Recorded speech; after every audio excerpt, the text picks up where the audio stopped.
नमस्कार, कैसे हैं आप सभी लोग। स्वागत है आप सभी का अकेडमिक वार्ता पर।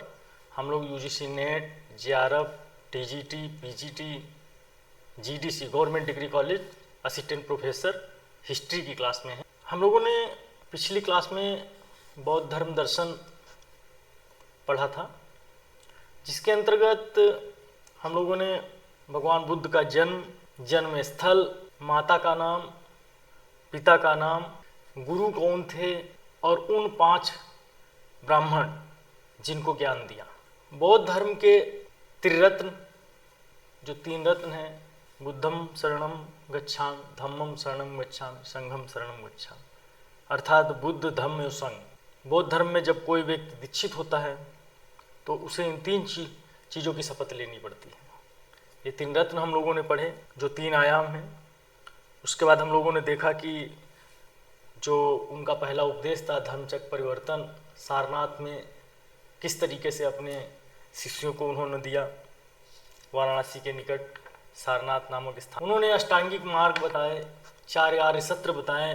4 आर्य सत्र में बताया दुख है, दुख समुदाय है, दुख निरोध है, दुख निरोधगामिनी प्रतिपदा है, शील, समाधि, प्रज्ञा और अष्टांगिक मार्ग। अष्टांगिक मार्ग में सम्यक दृष्टि है, सम्यक संकल्प है, सम्यक वाक है, सम्यक कर्मंत है, सम्यक जीवंत है या सम्यक जीवन है, और सम्यक व्यायाम, सम्यक स्मृति, सम्यक समाधि। ये अष्टांगिक मार्ग पढ़े हम लोगों ने।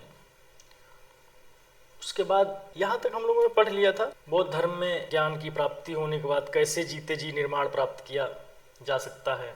35 वर्ष की अवस्था में बुद्ध को ज्ञान प्राप्त हुआ। बुद्ध का महापरिनिर्वाण 483 ईसा पूर्व में कुशीनगर में हुआ था। कुशीनगर में उनके एक उपासक थे, चुंद नामक व्यक्ति। उसके घर में भोजन किया, उसी से उनके पेट में विकार हो गया था, और पेट में विकार होने से उनकी डेथ हो गई थी। यहाँ तक सारी चीज़ें हम लोगों ने पढ़ ली थी पिछली क्लास में। अभी हम लोग आज पढ़ने वाले हैं सम्मेलन, जो भगवान बुद्ध का परिनिर्वाण होने के बाद जो सम्मेलन हुए, उन सम्मेलनों के विषय में। तो जो लोग नए हैं वो चैनल को सब्सक्राइब कर लेंगे, ताकि आपको समय से जब हम क्लास अपलोड करें तो नोटिफिकेशन पहुंच जाए और आप कंटिन्यू क्लास कर सकें। जो पुराने लोग हैं वो जान रहे हैं ये रेगुलर क्लास है, कंटिन्यू क्लास चलती हैं। तो उसी क्रमिक रूप से जो बचा हुआ पार्ट है बौद्ध धर्म दर्शन का, उसी से संबंधित हम लोग आज पढ़ने वाले हैं।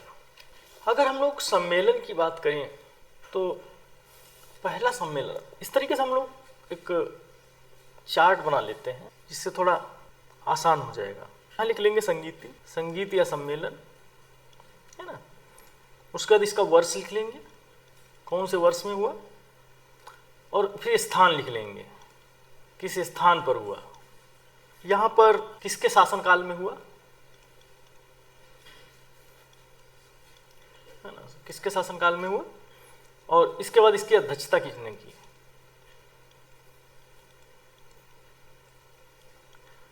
इसके बाद इसके कार्य क्या है। बहुत प्रश्न ये पूछा जाता है, कोई भी एग्ज़ाम हो, चाहे यूपीएससी का हो, पीसीएस का हो, राज्य स्तरीय परीक्षा हो, चाहे एकेडमिक स्तर की परीक्षा हो, टीजीटी है, पीजीटी है, UGC net, JRF, PhD entrance exam, सभी में सम्मेलन जरूर पूछा जाता है। कभी वर्ष मिलान कर देगा, कभी स्थान मिलान कर देगा, कभी किसके शासनकाल में हुआ था, कभी अध्यक्ष, कभी कार्य से क्या हुए थे, इस तरीके से। तो यहाँ संगीति जो है प्रथम सम्मेलन है ना। इसका वर्ष कितना है, 483 ईसा पूर्व में, 483 ईसा पूर्व में। अब स्थान इसका राजगृह है, राजगृह। और अगर शासनकाल की बात करें तो अजातशत्रु,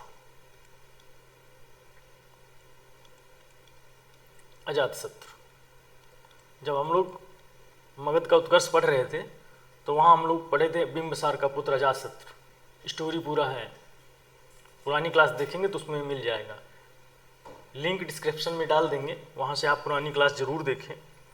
अध्यक्षता इसकी की है महाकश्यप ने।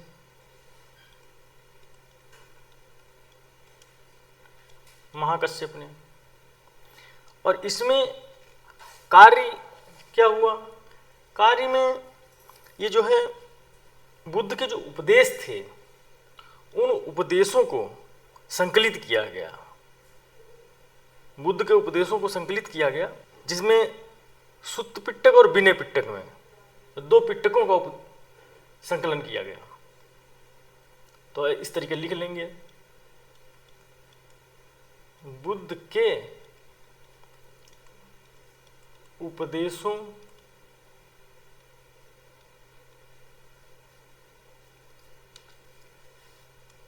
बुद्ध के उपदेशों का संकलन।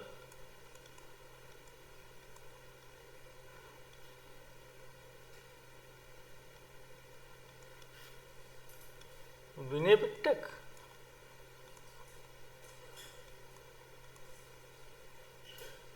विनय पिटक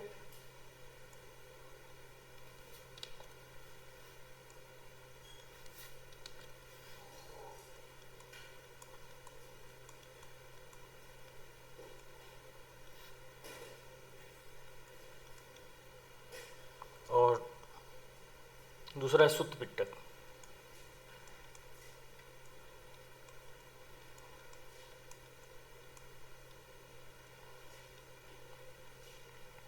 इन दोनों, विनय पिटक जो है इसका संकलन किया उपाली ने, इसका संकलन किया उपाली ने, और जो सुत्त पिटक इसका संकलन किया आनंद ने, इसका संकलन किया आनंद ने। आनंद कौन से, बुद्ध के नजदीकी शिष्य थे उनके। भाषा की बात करें अगर, भाषा पाली है, सम्मेलन की भी भाषा और साहित्य की भी भाषा, ठीक है। इसी तरीके से दूसरी सम्मेलन की बात करें अगर, सम्मेलन है द्वितीय,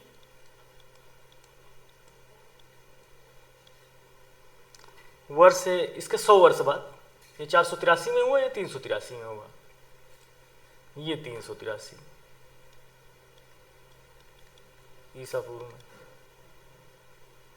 इसकी जगह कहाँ, अब राजगृह से वैशाली है ना, वैशाली किसने राजधानी परिवर्तन की थी, ये आप पुरानी क्लास देखेंगे तो मिल जाएगी आपको पुरानी क्लास में। अब वैशाली है, कौन है, कालाशोक। कालाशोक किस वंश का शासक था, यह पुरानी क्लास में मिल जाएगा आपको। और जो इसकी अध्यक्षता की है सरुकामी है, सरुकामी ने अध्यक्षता की। और इसमें क्या महत्वपूर्ण है, इसमें कार्य क्या हुआ, अब कार्य देख लीजिए। ये 2 भागों में विभाजित हो गया बौद्ध धर्म। इस समय मतभेद की उपस्थिति हुई, जिसके कारण 2 भागों में विभाजित हुआ, स्थविर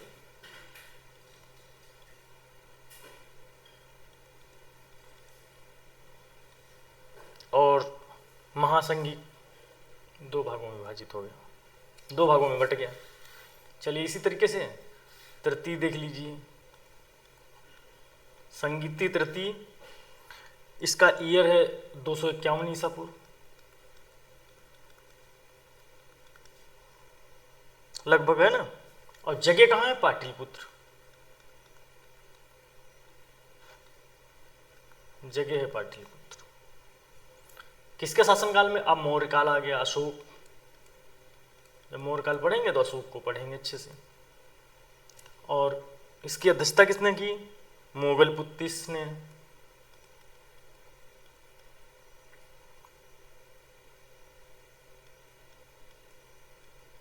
मोगल पुत्तिस, मोगल पुत्तिस ने। अब इसमें क्या है, इसमें कार्य क्या हुआ, इसमें अभिधम्म पिटक को संकलित किया गया,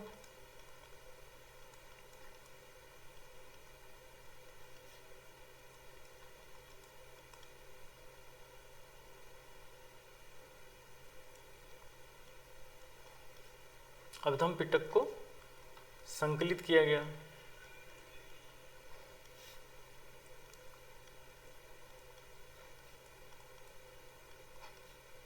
इसके साथ साथ उस समय अशोक था, तो अशोक ने जो संघ भेद है, संघ भेद को रोकने लिए कठोर नियम बनाए।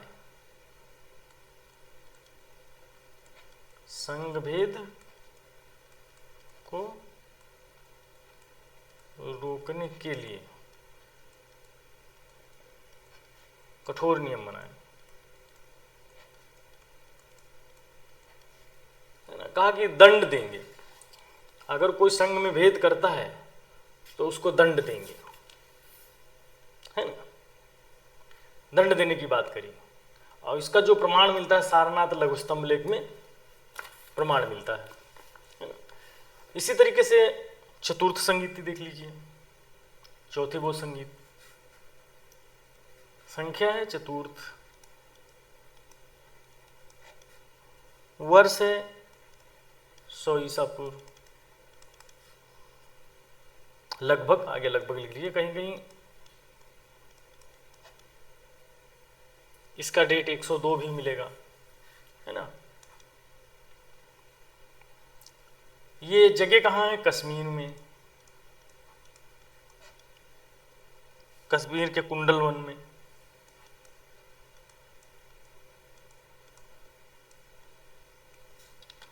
कश्मीर के कुंडल वन में।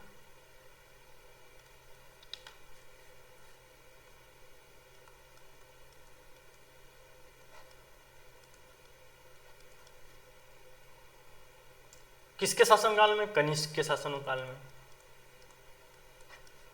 अध्यक्षता किसने की? वसुमित्र।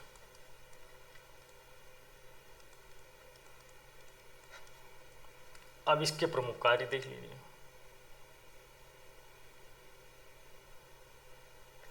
इसमें बौद्ध धर्म दो संप्रदायों में बट गया, हीनयान और महायान।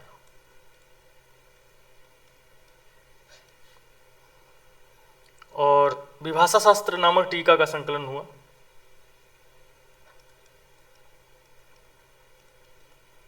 विभाषा शास्त्र नामक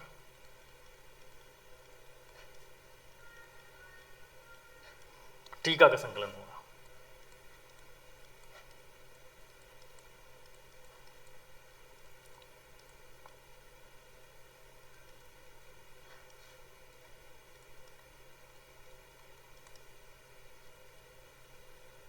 तो इस तरीके से ये चारों संगीतियां आपको रट लेनी है, एकदम से पढ़ लेनी। क्या है, इतिहास में कुछ चीज़ें बदलती नहीं हैं, उनको आपको याद ही करना पड़ेगा। संगीति जो है प्रथम, चलिए एक बार रिकॉल कर लेते हैं हम लोग।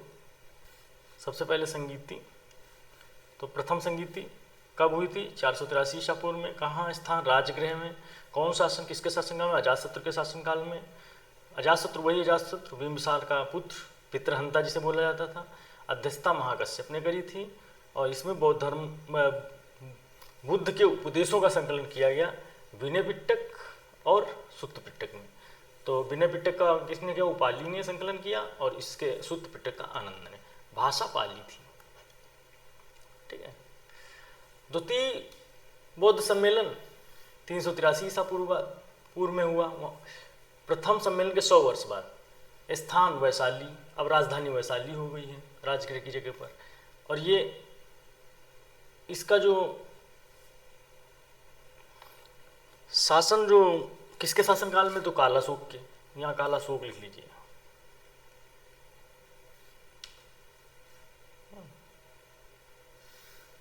कालाशोक,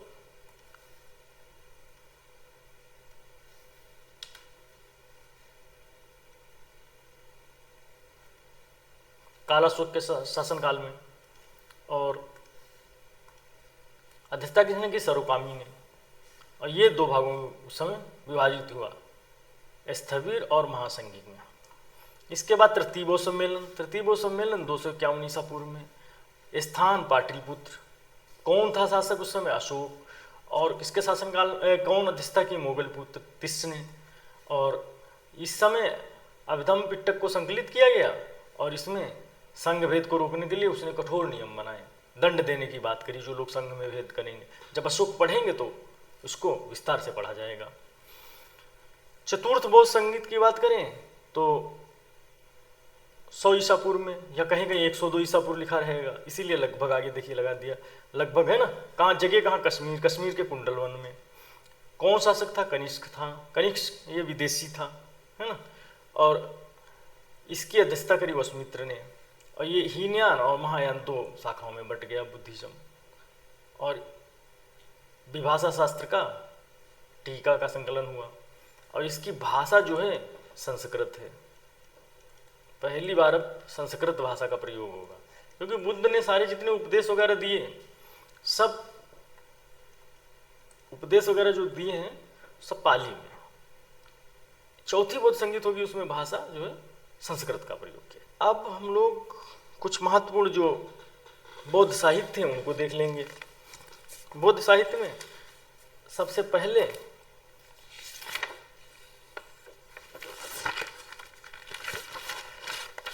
देखेंगे हम लोग बौद्ध साहित्य में त्रिपिटक।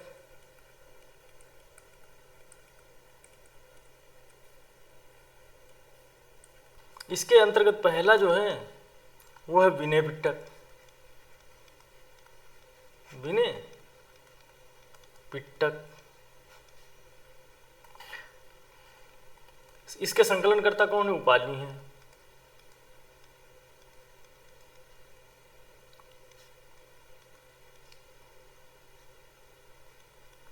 संकलनकर्ता उपाली हैं। इसमें आचरण संबंधी नियम बनाए गए हैं।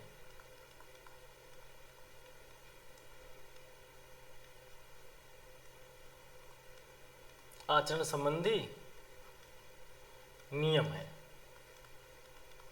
मतलब जो भिक्षु लोग हैं उनका नियम, किस समय भोजन करेंगे, कैसी शैया पर लेटेंगे, मतलब आचरण संबंधी नियम, रूल्स हैं। दूसरा है सूत पिटक।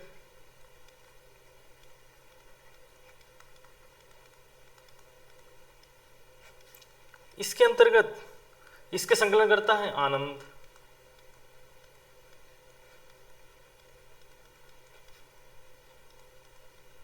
आनंद है।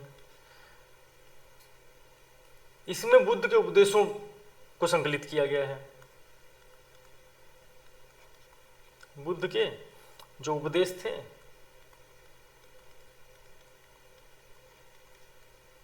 उपदेशों को संकलित किया गया है।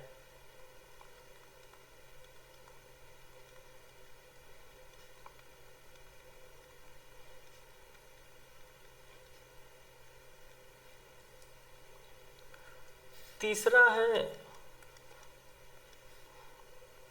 अभिधम पिटक।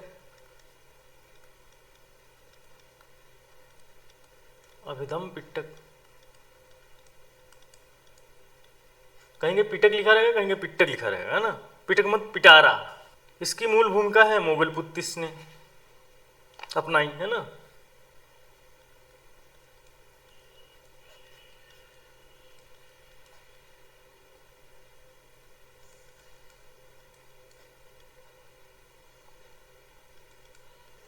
मोगल पुत्तिस ने अपनाई। उसके बाद में जातक कथाएं। जातक कथाएं,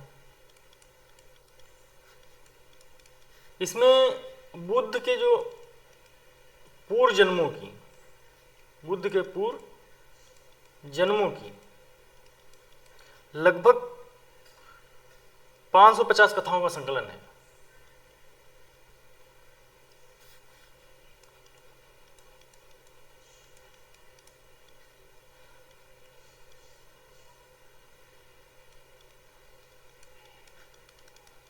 मिलिंदपन हो। इसमें मिनांडर,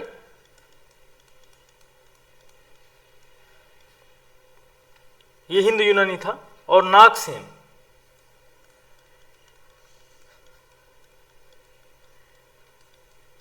ये बौद्ध आचार्य हैं।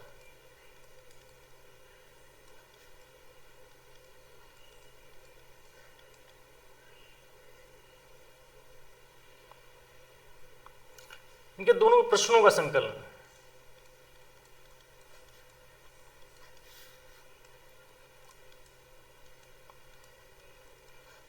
मतलब मिनांडर और नागसेन के प्रश्नों का संकलन है। मिनांडर प्रश्न पूछता है नागसेन से, तो इसलिए मिलिंद पन्हु कहा गया है। मिलिंद मतलब मिनांडर, पन्हु मतलब प्रश्न पूछो, है ना। तो मिनांडर प्रश्न पूछता है नागसेन, उसी का संकलन जो है उसी को मिलिंद पन्हु कहा जाता है। बहुत पूछा जाता है प्रश्न। उसके बाद अट्टकथाएं हैं। ये त्रिपिटकों पर पाली भाषा में लिखा गया महाकाव्य है।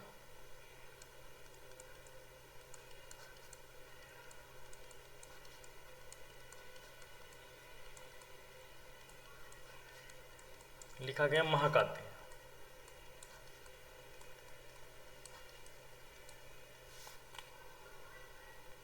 उसके बाद दीपवंश महावंश बहुत पूछा जाता है, छोटे मोटे सारे एग्जामों में पूछा जाता है। दीपवंश महावंश। अच्छा, जो दीपवंश है इसका लेखक अज्ञात है।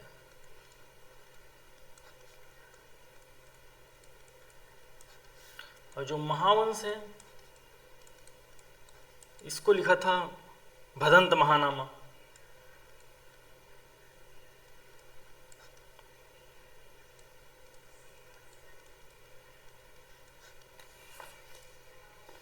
इन दोनों में मुख्य रूप से अगर देखा जाए श्रीलंका का इतिहास है।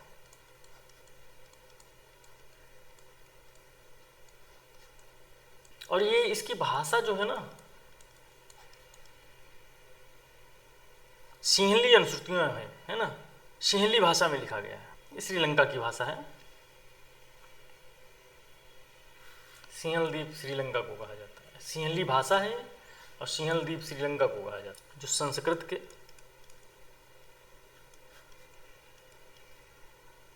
बौद्ध ग्रंथ हैं। इसमें बुद्ध चरित,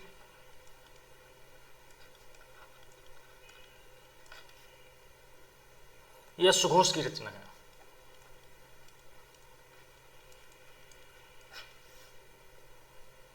पूछा जाता है कई बार। चलिए नेक्स्ट है ललित विस्तार।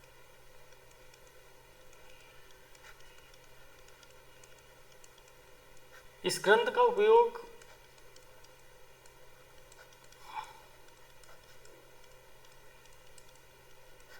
एडविन अर्नाल्ड ने द लाइट ऑफ एशिया लिखने के लिए किया था। बुद्ध के जीवन पर एक महाकाव्य है ना। कौन है? Edwin Arnold.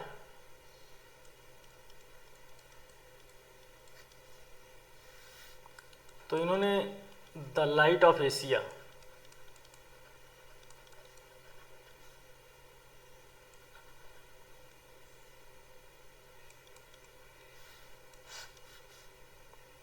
लिखने में किया, इसका उपयोग, ललित विस्तार का उपयोग।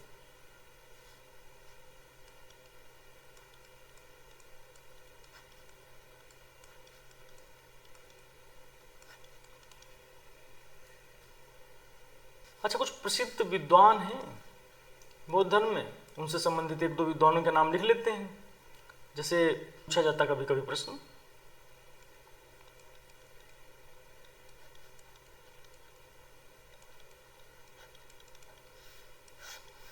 उसमें सबसे पहले अश्वघोष,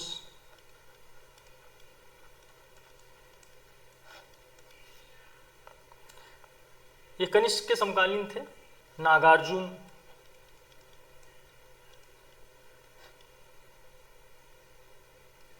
इन्होंने शून्यवाद का प्रतिपादन किया।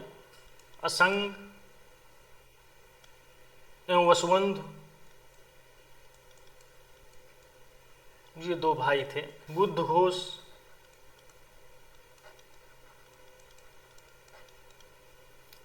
धर्म कीर्ति आदि। इस पे एक कभी कभी प्रश्न बनता है, जैसे कि बौद्ध धर्म का या भारत का आइंस्टीन किसे कहा जाता था, तो ये नागार्जुन को, इन्होंने शून्यवाद का प्रतिपादन किया। कभी कभी पूछता शून्यवाद का प्रतिपादन किसने किया था, तो नागार्जुन। आज की क्लास में यहीं तक, बहुत जल्द ही मिलते हैं नेक्स्ट क्लास में। आप सभी का बहुत बहुत धन्यवाद। आप सभी के प्रश्न और सुझाव आमंत्रित हैं। आप एकेडमिक वार्ता को सब्सक्राइब कर लीजिए।